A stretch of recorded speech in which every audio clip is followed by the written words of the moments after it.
தகப்பனே நீங்கள் பரிசுத்தத்திலேயே உன்னதத்தோட உள்ளத்தில் எங்களுக்கு வேறு தெய்வம் தகப்பனே இது ராஜா இந்த வானமும் பூமி ஒழிந்து போகும் ஆனால் என் வார்த்தை ஒழிந்து போகாது ராஜா எங்கள் வார்த்தையின் மூலியமாக தகப்பனே ஒவ்வொரு நேரத்திலும் எங்களோட பேசுறது நன்றி ராஜா. இன்றைய தினம் தகப்பனே நீங்கள் பேசிய வார்த்தையெல்லாம் தகப்பனே எங்கள் மனதுக்கு அமைதியை சந்தோஷத்தை கொடுக்கணும் ராஜா. ஆமாம் தகப்பனே நான் சாந்தமாக இருக்கணும் ராஜா. எப்போவுமே தகப்பனே கோபப்படக்கூடாது ராஜா. கோபத்தை விட்டு தகப்பனே நம்முடைய பிள்ளைகளைப் போல நாங்கள் வாழணும் ராஜா. எங்களை ஆசீர்வதி பலப்படுத்தும் ராஜா.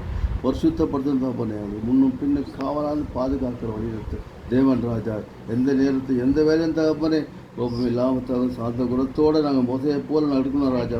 மோசை எப்படி சந்தத்தோடு வழி நடத்தி கொண்டு வந்தார் அந்த ஜனங்களை தவிர அப்படி நாங்கள் என் குடும்பத்தை நான் மக்களை தவிர வழி நடத்தி கொண்டு வர வேண்டும் என்று இறைச்சலும் மீட்புமாகிய நாங்கள் இயேசு கிறிஸ்து மூலம் ஜெபிக்கிறோம். எங்கள் ஜீவனும் பரிசுத்தமும் உள்ள நல்ல பிள்ளைகள்.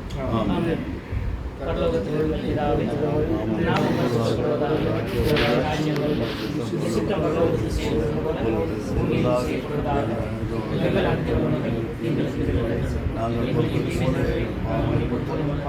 சோதனை விழா